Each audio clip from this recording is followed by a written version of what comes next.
नमस्कार, मैं हूं आपके साथ रविंद्र सिंह। एपीएन के लोकप्रिय कानूनी प्रोग्राम लीगल हेल्पलाइन में आपका स्वागत है। इसमें हमारे कानूनी विशेषज्ञ रोजमर्रा की जिंदगी की समस्याओं से जुड़े कानूनी मसलों पर आपके शंकाओं का समाधान करते हैं। आप भी इस प्रोग्राम से जुड़ सकते हैं और फोन करके कानूनी राय ले सकते हैं। आज हम आपको हेट स्पीच पर कानूनी जानकारी देंगे। किसी व्यक्ति या समुदाय पर जाति या धर्म के आधार पर कमेंट करना जिससे कि वो आहत हो, ये मोटे तौर पर हेट स्पीच की परिभाषा मानी जाती है। पिछले कई वर्षों से ऐसी हेट स्पीच का बोलबाला रहा है, जिसके कारण आपसी सौहार्द खराब हुआ और हिंसा हुई। कुछ दिन पहले सुप्रीम कोर्ट ने हेट स्पीच पर कई याचिकाओं के साथ सुनवाई की और मीडिया और सरकार पर बड़े कमेंट किए। देश में हेट स्पीच से निपटने के लिए 7 तरह के कानून इस्तेमाल किए जाते हैं, लेकिन इनमें से किसी में भी हेट स्पीच को परिभाषित नहीं किया गया है। इसलिए हेट स्पीच पर लगाम लगाना मुश्किल होता है। भड़काऊ और अपमानजनक भाषण से निपटने वाले अधिकांश कानूनी प्रावधान आईपीसी की धारा 153A, 153B और 295A के तहत आती हैं। राष्ट्रीय अपराध रिकॉर्ड ब्यूरो के हालिया आंकड़ों पर नजर डालें तो आईपीसी की धारा 153A के तहत दर्ज हेट स्पीच के मामलों में 7 वर्षों में 6 गुना या लगभग 500% की वृद्धि दर्ज की गई है। 2014 में 323 मामले, 2020 में 1804 मामले दर्ज किए गए। ये तो थी बुनियादी जानकारियां। ज्यादा जानकारी देने के लिए हमारे आज के कानूनी विशेषज्ञ अधिवक्ता प्रदीप कुमार यादव हमारे साथ मौजूद हैं। प्रदीप जी, बहुत बहुत स्वागत करते हैं आपका। नमस्कार। तो दर्शकों, अगर आपका हेट स्पीच से जुड़ा कोई सवाल है तो आप फोन कर राय ले सकते हैं। हमारे फोन नंबर फटाफट नोट कर लीजिए। हमारे फोन नंबर है 01206127 01206127 नंबर एक बार फिर से सुन लीजिए, 01206127 01206127 इन नंबरों पर आप संपर्क कर सकते हैं। और आज हम जो बात करेंगे हेट स्पीच से जुड़ी कानूनी जानकारी पर हम बात करेंगे और प्रदीप कुमार यादव आज खास मेहमान के तौर पर हमारे साथ जुड़े हैं हमें कानूनी जानकारियां देने के लिए। तो चलिए अब सवाल जवाब के सिलसिले को आगे बढ़ाते हैं ताकि हम और हमारे दर्शकों दोनों को ही सही जानकारियां कानून की मिल सके हेट स्पीच को लेकर और गहराई से हम इसको समझ पाए। प्रदीप जी, हेट स्पीच को परिभाषित कैसे किया जाता है? 267th लॉ कमीशन रिपोर्ट में कैसे इसका जिक्र किया गया है? रविंद्र सिंह जी, सबसे पहले सारे दर्शकों को नमस्कार जी, जो हमारे श्रोतागण हैं उनको सबको। और आपने जो प्रेजेंट सिनारियो जो स्पेशली इस समय चल रहा है जी, कि हेट स्पीच को लेकर के इतना ज्यादा सवाल चल रहा है। एक्चुअली हमारे डेमोक्रेटिक स्टेट में हर आदमी को आर्टिकल 19 में अपनी बात रखने का अधिकार दिया गया है जी, लेकिन दूसरी तरफ हमारा संविधान ये भी कहता है कि हम अपनी बातों को जहां तक रखें, लेकिन हमारी बातों से किसी दूसरे को नुकसान ना हो, क्योंकि अगर किसी दूसरे को नुकसान होता है तो आर्टिकल 19 का जिस तरह से प्रयोग हम करते हैं उसी तरह से आर्टिकल 19 का प्रयोग उसे भी पूरी तरह से लागू होता है जी। अब रही बात हेट स्पीच, जिसको घृणात्मक बात कहा जाता है, तो हेट स्पीच मूलतः इसको परिभाषित तो नहीं किया गया है, लेकिन अगर परिभाषा के दौर पर जाएं तो मूलतः ये होता है कि हम ऐसे किसी भी शब्द को प्रयोग करें जिससे कि हमारे साथ चलने वाला, हमारे बगल में रहने वाला या हमारे आसपास के लोगों में एक तरह से घृणा पैदा होने लगे, दो समुदायों के बीच में घृणा पैदा होने लगे, दो धर्मों के बीच में घृणा पैदा होने लगे। इसी को हम हेट स्पीच कहते हैं। हम हेट स्पीच में कुछ ऐसे शब्दों का प्रयोग करते हैं जिससे कि दो लोग आपस में लड़ने लगे, दो समुदाय। स्पेशली हेट स्पीच को जो प्रेजेंट सिनारियो में लाया गया है वो दो समुदायों को, चूंकि हमारे डेमोक्रेटिक स्टेट में अब सबसे ज्यादा राजनीतिक लोग अपनी राजनीतिक लाभ के लिए ही इन शब्दों का अपने अपने हिसाब से चयन करके प्रयोग करते हैं और उस प्रयोग के द्वारा ही वो जो है पूरे समाज में एक घृणा पैदा कर देते हैं। समाज केवल उनका पथ प्रदर्शक बन के रह जाता है। समाज में लोगों को ये नहीं पता चल पाता है कि जो नेता इस तरह का भाषण दे रहा है वो हमें किस तरह से लाभ देना चाहता है। तो इसलिए हेट स्पीच कोई एक डेफिनेट परिभाषा नहीं है। हेड स्पीच कभी कभी जो है हेड स्पीच बन जाती है, और हेड स्पीच वही शब्द उसी तरह से कहने का तरीका अगर चेंज हो गया तो कभी कभी तालियों के गूंज में चला जाता है, जिसको जनता जो है नेता की वाहवाही करके छोड़ देती है। एक बात और यहाँ पर हम समझना चाहेंगे आपसे प्रदीप जी, हेट स्पीच के खिलाफ आईपीसी में क्या कानूनी प्रावधान है, कितनी सजा हो सकती है? देखिए, हेड स्पीच के खिलाफ आईपीसी में सेक्शन 153A में जी परिभाषित किया गया है कि 3 साल तक की सजा हो सकती है। जी 3 साल तक की सजा हो सकती है। फर्स्ट क्लास के मजिस्ट्रेट के द्वारा ट्रायल उसका वो किया जाएगा, जी प्रोसीड किया जाएगा, और कॉग्निजेबल ऑफेंस है, जी मतलब नॉन बाइलेबल ऑफेंस है। जिसको बाइलेबल और नॉन बाइलेबल में दर्शकों को मैं बता दूं कि बाइलेबल ऑफेंस वो होते हैं जिसको पुलिस के द्वारा थाने पर ही बेल दे दी जाती जी। है। लेकिन नॉन बाइलेबल ऑफेंस का मतलब होता है कि इन्वेस्टिगेटिंग ऑफिसर को या पुलिस को पावर नहीं है बेल करने के लिए, जी उसको जो है मजिस्ट्रेट ही बेल देगा। जी। क्योंकि एक जजमेंट आया है Arunesh Kumar versus state of Bihar, जिसमें 7 साल तक की सजाओं के लिए पुलिस को पावर दी गई थी कि 41A की नोटिस दे करके सबसे पहले जांच की जाएगी, उसके बाद अरेस्ट करने के को दिया जाएगा, पावर दी जाएगी या पुलिस उसको अरेस्ट करेगी प्रॉपर जांच करके। तो इसलिए इसको ध्यान में रखते हुए, चूंकि हेड स्पीच की कानून बहुत पहले से पड़ा हुआ है, तो 3 साल तक की सजा है। 3 साल तक की सजा है तो इसका जो है, चूंकि 3 साल तक की सजा है तो इसमें भी 41 की प्रोसीजर चालू होगा, सीआरपीसी का 41A, जिसमें पुलिस सबसे पहले जो भी व्यक्ति ने हेट स्पीच शब्दों का प्रयोग किया है उसको 41A की नोटिस देगी, और नोटिस दे करके उस पर उनको इन्वेस्टिगेशन ज्वाइन करने के लिए कहेगी। अगर वो इन्वेस्टिगेशन ज्वाइन नहीं करते हैं तब आगे कार्रवाई हो सकती है, अदरवाइज इन्वेस्टिगेशन ज्वाइन करेंगे। अगर उसमें पुलिस को फिर कुछ पाया जाता है तब उसको जो है, जो कंसर्न पर्सन है, उसे बेल लेनी पड़ेगी कोर्ट के थ्रू।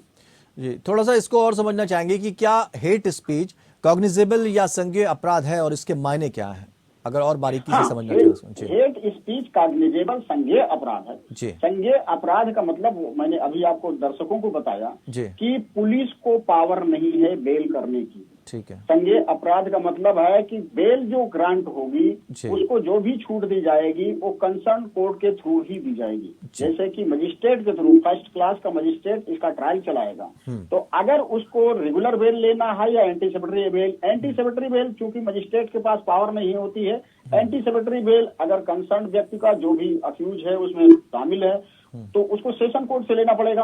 अदरवाइज जो है उसको रेगुलर बेल के लिए कंसर्न मजिस्ट्रेट को पावर है कि उसको रेगुलर बेल दे दे। और हेट स्पीच में चूंकि ढेर सारी चीजें ऐसी होती हैं जिनको आप भाषण देने के बाद अक्यूज उसको एविडेंस नष्ट नहीं कर सकता है, इसलिए मोस्टली हेट स्पीच में व्यक्तियों की गिरफ्तारी नहीं होती है, क्योंकि गिरफ्तारी के लिए ही सबसे बड़ा वो है कि सबसे पहले फंडामेंटल राइट आर्टिकल 21 का हर एडवोकेट जो डिफेंस लॉयर होता है आर्टिकल 21A का लेकर चलता है कि साहब आखिर पर्पज क्या है गिरफ्तारी का। तो हेट स्पीच में चूंकि सारी चीजें ऑनलाइन हो जाती हैं या सारी चीजें रिकॉर्ड पर हो जाती हैं, उनके साथ टैंपर नहीं किया जा सकता है, इसलिए मोस्टली लोगों को जेल नहीं भेजा जाता है। और जिसका सबसे ज्यादा नाजायज फायदा फिर बोलने वाला उठाता है, पहले एक व्यक्ति बोलता है, बाद में दूसरा बोलने लगता है, बाद में तीसरा बोलने लगता है। और आजकल तो अभी सुप्रीम कोर्ट के honourable Mister justice KM Joseph ने कहा कि हेट स्पीच तो सबसे ज्यादा टीवी पर डिबेट में लगाया जा रहा है। डिबेट के दौरान टीवी पर जब डिबेट चलता है तो 4 पार्टियों के नेता बैठते हैं और 4 पार्टी के नेता उससे ज्यादा हेट स्पीच शब्दों का प्रयोग करते हैं, 2 समुदायों में भिड़ाने का काम करते हैं, जितना कि एक पार्टी का नेता या पार्टिकुलर व्यक्ति किसी सोसाइटी में किसी मीटिंग में जाकर के बातें नहीं करता है। जी, तो इसको हेट स्पीच को आपराधिक माना जाता है, वो कब माना जाता है, मतलब किस कंडीशन में उसको आपराधिक माना जाता है? देखिए, हेट स्पीच को मैंने बताया कि आपराधिक तब माना जाएगा जब हेट स्पीच से 2 व्यक्तियों, उन शब्दों जो हमने शब्दों का प्रयोग किया, उन शब्दों को सुन करके 2 समुदायों के बीच में झगड़ा होने लगे। महिला पुरुष के बीच में झगड़ा होने लगे, 2 धर्मों के बीच में झगड़ा होने लगे। तो इस तरह से जब झगड़ा होने की स्थिति पैदा हो जाए, हो या ना हो, स्थिति पैदा हो जाए, लगे कि नहीं इससे जो है समाज का बहुत बड़ा नुकसान हो रहा है, समाज में वैमनस्यता फैल रही है, उसी समय उसे हेट स्पीच से जोड़ दिया जाता है। जी, Pradeep ji, criminal procedure code का सेक्शन 95 यानी सेक्शन 95 राज्य को अधिकार देता है कि वो किसी प्रकाशन विशेष को प्रतिबंधित कर सके। इसके बारे में थोड़ा बताएं।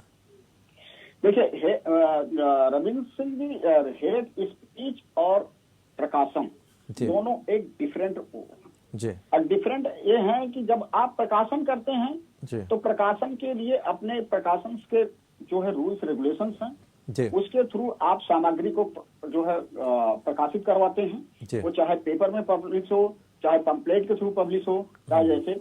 अब रही बात पंपलेट के थ्रू या कभी कभी जैसे कि कुछ किताबें जो है पब्लिश कर दी जाती हैं या कुछ ऐसी चीजें पब्लिश कर दी जाती हैं जिनसे कि सरकार को लगता है, क्योंकि सरकार का काम होता है सोशल हार्मोनी को कंप्लीट बनाए रखना दो भी लोगों के बीच में। सरकार का एक ही वो है कि सरकार के लिए राजा भी प्रजा है, प्रजा तो राजा ही। जी जी। सरकार के लिए चोर भी उतना ही महत्व है जितना ईमानदार आदमी का है। सरकार दोनों को एक ही निगाह से देखती है। तो इसलिए सरकार कहती है कि अगर कोई पब्लिकेशन है जिसके थ्रू दो समुदायों के बीच में झगड़ा हो सकता है, किसी पंपलेट के थ्रू वो हो सकता है, तो उसको सरकार जो है उस पब्लिकेशन पर जाकर प्रतिबंध लगा सकती है। उस पब्लिकेशन के थ्रू जितने भी कंटेंट्स हैं उसको सरकार जो है जब्ती करवा सकती है। जी जी। कि आज लोगों के उसके थ्रू जो चीजें हैं वो फैलने न पाए। जी। धर्म के खिलाफ, प्रदीप जी, धर्म के खिलाफ आपराधिक कार्य पर क्या कानूनी प्रावधान है और इस संदर्भ में आईपीसी की धारा 295 क्या कहती है? देखिए, धर्म के उस पर हर आदमी जब धर्म पर बात करने लगता है तो कॉन्स्टिट्यूशन का आर्टिकल 29 का प्रयोग करने लगता है, 25 से लेकर 29 तक जी। और कहता है कि भाई हमारी धर्म ये आजादी देता है, हम अपने धर्म का कुछ भी प्रचार प्रसार कर सकते हैं। जी। अब समस्या फिर वही आती है, सारे दर्शकों से मैं अनुरोध करता हूँ कि आप किसी भी चीज को जी उतना ही प्रयोग कर सकते हैं जिससे से किसी सामने वाले का नुकसान ना हो। ठीक बात। क्योंकि धर्म, आप नो डाउट है कि आपको संविधान जो है अपने धर्म का प्रचार प्रसार करने की पूरी छूट देता है जी। लेकिन इसका मतलब ये नहीं है कि दूसरे धर्म को आप जो है गलत निगाह से देखें या दूसरे धर्म के बारे में कुछ गलत प्रचार प्रसार करें। क्योंकि जैसे ही होगा वैसे ही जो है फिर सोशल हार्मोनी डिफरेंट होने लगेगी और उसको जो है हेट स्पीच में लाया जाएगा या सेक्शन 95 में। क्योंकि जैसे कि अभी रिसेंट उसमें जो है कुछ लोगों ने मुस्लिम समुदाय को लेकर के कुछ कमेंट कर दिया, कुछ पंपलेट वगैरह छप गई। उसी तरह से कुछ लोगों ने हिंदू समुदाय को लेकर के कुछ पंपलेट वगैरह छाप दिया, जिसके थ्रू सरकार को जो है परेशानी आने लगती है। सरकार को परेशानी सबसे ज्यादा होती है कि दो समुदायों के बीच में झगड़ा होने लगता है, जिसको कंट्रोल करना इतना आसान नहीं होता है। और इस सारी कानूनों के थ्रू, इसके थ्रू सारी चीजों को प्रॉब्लम ये आ जाती है कि दो सगे भाई साथ साथ रह रहे हैं, लेकिन वो 1 घंटे के अंदर उनके अंदर इतनी बड़ी वैमनस्यता आ जाती है जिसको कि एक तरह से जो है नेबर न रह करके एक दूसरे के दुश्मन बन जाते हैं। जहां पर उन दोनों दोस्तों का, उन दोनों समुदायों का, उन दोनों धर्म के लोगों का कोई लेना देना नहीं है। लेकिन चूंकि धर्म को मार्क्स ने डिफाइन किया है कि धर्म अफीम की तरह है, तो अफीम की तरह है, तो उसी तरह से मार्क्स की वो बात बिल्कुल सही है कि धर्म अफीम की तरह है। तो धर्म जितना हम अपना धर्म मानते हैं, हम हिंदू हैं, उसी तरह से सामने वाला अगर क्रिश्चियन है तो क्रिश्चियन धर्म को उतने मानता है, और मुस्लिम है तो मुस्लिम धर्म को मानता है। तो हम हिंदू धर्म का प्रचार प्रसार करें, इसका मतलब ये नहीं है क्रिश्चियन या मुस्लिम धर्म की अवहेलना करें। उनका जो है उनका राइट वो करेंगे, हमारा जो है हम अपना राइट करेंगे। जी, एक बात और समझना चाहेंगे, क्योंकि आईटी एक्ट की भी बात कही जाती है, इंफॉर्मेशन टेक्नोलॉजी एक्ट के तहत हेट स्पीच के खिलाफ क्या प्रावधान है? देखिए, आईटी एक्ट का तो प्रयोग तब आता है जब ऑनलाइन कोई चीजें का प्रयोग होगा जी। जब तक, चूंकि अब सोशल मीडिया बहुत आगे हो चुकी है, ठीक बात, और सोशल मीडिया आगे हो चुकी है तो आईटी एक्ट का प्रयोग होने लगा है कि हम कभी कभी व्हाट्सएप के थ्रू, कभी कभी इंस्टाग्राम के थ्रू, कभी कभी और दूसरे जो सोशल न्यूज चैनल्स हैं उनके थ्रू हम चीजें फैलाना चालू कर देते हैं जी। और जब उनसे चीजें फैलाना चालू कर देते हैं तो सेक्शन आईटी एक्ट का सेक्शन 66 जिसको कि सुप्रीम कोर्ट ने नल एंड वाइड घोषित कर दिया, उसको सुप्रीम कोर्ट ने ये कहते हुए कर दिया कि आर्टिकल 19 का प्रयोग करते हैं अगर आदमी, कोई आदमी किसी के बारे में कुछ कहता है तो उसको ऑनलाइन उसको सजा ना दी जाए, लेकिन सेक्शन 66 आईटी एक्ट को वहीं पर वो किया जाता है जहां पर आप सच्चाई की बातों को कहें। लेकिन अगर कोई वायरल गलत चीजों को वायरल आप कर रहे हैं तो निश्चित तौर पर आईटी एक्ट के तहत आपको पनिश किया जाएगा और कंसर्न सोशल जो प्लेटफॉर्म है वो भी आपके खिलाफ कार्रवाई कर सकता है। ठीक बात। प्रदीप जी, अफवाह फैलाना और आपसी वैमनस्य बढ़ाना भी एक तरह की हेट स्पीच क्राइम है। आईपीसी की धारा 505 का क्या संबंध है इससे, थोड़ा सा जानकारी दीजिए। देखिए, अफवाह फैलाना ब्रदर, आईपीसी की धारा 505 है जिसमें कि 1 साल तक की सजा का प्रोविजन है जी। चूंकि 1 साल तक की सजा का प्रोविजन है और उसमें इस तरह का भी प्रोविजन है कि या तो सजा दी जा सकती है, अधिकतम सजा 1 साल हो सकती है, या उन्हें जुर्माने पर भी छोड़ा जा सकता है। अब अफवाह फैलाना हेट स्पीच में ऐसे हो जाता है कि जैसे कि हम किसी धर्म के बारे में कोई गलत न्यूज देना चालू कर दें, कोई गलत चीजें बताना चालू कर दें और हम एक के थ्रू दूसरे, दूसरे के थ्रू तीसरे, मतलब एक प्लेटफॉर्म से दूसरे प्लेटफॉर्म, दूसरे प्लेटफॉर्म से तीसरे प्लेटफॉर्म, जिसको हम अफवाह कहते हैं। अफवाह का मतलब उसमें सच्चाई कुछ नहीं है, लेकिन हमने लोगों को बताया कि यहाँ पर ये चीज है। अब ये चीज है वो सच है कि नहीं सच है, आगे वाले ने जो सुना उसको हमारी बातों को 19-20 बातें बढ़ा करके और आगे बढ़ा दिया, जिससे कि अफवाह फैल गई। अब अफवाह फैल गई तो अफवाह फैलने के बाद 2 धर्मों के बीच में, 2 परिवार के बीच में, 2 समुदाय के बीच में या 2 लोगों के बीच में वैमनस्य पैदा हो जाता है, जिससे झगड़े हो सकते हैं। इसलिए पुलिस को कंट्रोल करने के लिए या जो भी सिक्योरिटी एजेंसियां हैं उनको बहुत बड़ी प्रॉब्लम होने लगती है। तो इसलिए अफवाह फैलाने वाले को 1 साल तक की सजा का प्रोविजन दिया गया है।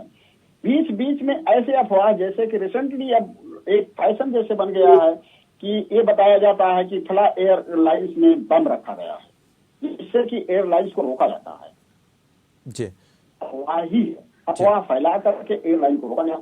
लेकिन अब चूंकि cognizable offence, non cognizable offence है, 1 साल तक की सजा का प्रोविजन है, जुर्माने पर भी उसे छोड़ा जा सकता है। इसलिए इसको जो है ये किया गया है कि हो सकता है कि कभी कभी हम कुछ बात कहते हैं जिसे हमें नहीं पता है कि सच्चाई क्या है, पता लगा कि उसको जो है दूसरे के थ्रू हमने सुना और दूसरे ने तीसरे को पास कर दिया, तो इसलिए उसको सर्च करना कि सच्चाई किसने कहा है, अफवाह किसने फैलाया है, इस पर वो नहीं पाए। इसलिए इसको बड़ा लिमिटेड उस पर आईपीसी में प्रोविजन दिया गया है कि भाई एक बार अगर इस तरह से है तो उसे जुर्माने पर भी छोड़ा जा सकता है जी। प्रदीप जी, आईपीसी की धारा 295A भी धर्म या धार्मिक विश्वासों का अपमान से जुड़ा है, ये भी एक प्रकार की हेट स्पीच ही है क्या? हाँ, वो चूंकि वहां जो जुड़ा है 295A में ब्रदर 3 साल तक की सजा का प्रोविजन है और वहां कॉग्निजेबल ऑफेंस है, नॉन कॉग्निजेबल नहीं है। और कॉग्निजेबल ऑफेंस है तो उसको जो है फिर वही बात आ जाती है कि पुलिस को पावर नहीं है कंसर्न पर्सन को छोड़ने की। कंसर्न पर्सन अगर उस जांच दायरे में आता है तो उसको कोर्ट का कानूनी प्रक्रिया में कोर्ट की सहारा लेना पड़ेगा और कोर्ट ही उसको विचार करके उसको जो है जेल भेजेगी या बेल देगी, कोर्ट तय करेगी। इसलिए 295A और 505 में बहुत ज्यादा अंतर है, क्योंकि 505 में पुलिस को पावर है, पुलिस जो है उसको अंडरटेकिंग लेकर के कुछ जुर्माने पर छोड़ सकती है, लेकिन 295 में पुलिस अंडरटेकिंग लेकर के जुर्माने पर नहीं छोड़ सकती है। पुलिस 41 का नोटिस दे करके अगर पुलिस को लगता है कि इसने कुछ अपराध किया है, इस व्यक्ति ने कुछ इस तरह से कंटेंट डाले हैं जिससे कि स्पीच फैल रही है, समुदाय के बीच में झगड़े की स्थिति बन रही है, तो पुलिस जो है फाइल कर सकती है, जिस पर फिर कंसर्न मजिस्ट्रेट उस पर संज्ञेय मतलब अपना जो है फैसला लेगा जी। प्रदीप जी, सुप्रीम कोर्ट ने हेट स्पीच में सख्ती दिखाई है। कोर्ट ने राज्यों को स्वतः संज्ञान लेकर मामला दर्ज करने का निर्देश भी दिया है। इस फैसले के बारे में थोड़ा सा बताएं ताकि हमारे दर्शक जान सकें और गहराई से इसको। सुप्रीम कोर्ट ने अभी रिसेंटली जो है सुप्रीम कोर्ट ने 28 अप्रैल को 23 को सुप्रीम कोर्ट के honourable Mister Justice K Joseph and honourable Mister Justice V V Nagarathna ने एक पीआईएल फाइल किया था एडवोकेट अश्विनी उपाध्याय साहब ने। उन्होंने इस चीज को वो करने के लिए पीआईएल फाइल किया था जिसमें तमाम लोगों ने इम्प्लीजमेंट एप्लीकेशन भी डाला था, सबको अलाउ करते हुए सुप्रीम कोर्ट ने डायरेक्शन किया सारे राज्य सरकारों को कि अगर इस तरह से कहीं कुछ होता तो स्वतः उस पर एफआईआर दर्ज की जाए। क्योंकि मोस्टली ब्रदर आप जानते हैं हमारे देश में सबसे बड़ी प्रॉब्लम है कि हेट स्पीच में स्टेट उन व्यक्तियों के खिलाफ एफआईआर दर्ज करवाती है जो रूलिंग पार्टी से टच में नहीं होता है, जो रूलिंग पार्टी से टच में होता है उसके खिलाफ एफआईआर दर्ज नहीं होती है। इसलिए चाहे रूलिंग पार्टी से टच हो चाहे रूलिंग पार्टी, दोनों के खिलाफ। प्रदीप जी बहुत बहुत धन्यवाद, बहुत बहुत शुक्रिया आपका, इतनी सारी जानकारी आपने हेट स्पीच से जुड़े कानून को लेकर दी। बहुत बहुत शुक्रिया आपका और उम्मीद करते हैं दर्शकों को भी अब समझ में आया होगा कि हेट स्पीच में कानून को लेकर क्या प्रावधान है और किस तरह से इसमें सज़ा की बात कही जाती है, क्या इसको लेकर कानून कहता है। तो आज फिलहाल इतना ही, लेकिन खबरों का सफ़र लगातार जारी रहेगा। जुड़े रहिए हमारे साथ।